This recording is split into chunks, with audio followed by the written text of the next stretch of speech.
కోట్ల రూపాయల కార్లలో తిరుగుతూ ఎప్పుడు స్కూటర్ కూడా ఎక్కని అమితాబ్ బచ్చన్ ఏ స్కూటర్ కొనాలో మనకు చెప్తాడు.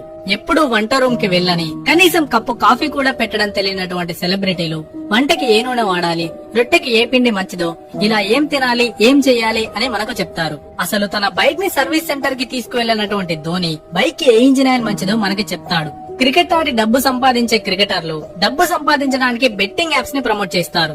రోజు ఉదయం లేచినప్పటి నుండి రాత్రి పడుకునే వరకు ఏది వాడాలో ఏది వాడకూడదో అన్ని సెలబ్రిటీలే చెప్తారు. వాళ్ళు డాక్టర్లు కాదు, సైంటిస్టులు కాదు, ఆ వస్తువును తయారు చేసిన వాళ్ళు కూడా కాదు. ఇవన్నీ వాళ్ళు వాడరు, కానీ మనల్ని మాత్రం వాడమని చెప్తారు. ఒక 50 ఏళ్ల వెనక్కెళ్తే అప్పుడు వాడే వస్తువులన్నీ సొంతంగా తయారు చేసుకుని వాడేవాళ్ళు. అప్పట్లో ఇలాంటి రోగాలేవీ లేక చాలా ఆరోగ్యంగా ఉండేవాళ్ళు. కాబట్టి ఎవరు చెప్పారని వాటి గురించి తెలుసుకోకుండా గుడ్డిగా నమ్మితే డ్యామేజ్ అయ్యేది మనకు, మన ఆరోగ్యానికే. ఈ వీడియోని లైక్ చేసి మీ ఫ్రెండ్స్ కి షేర్ చేయండి. ఛానల్ ని తప్పకుండా ఫాలో అవ్వండి.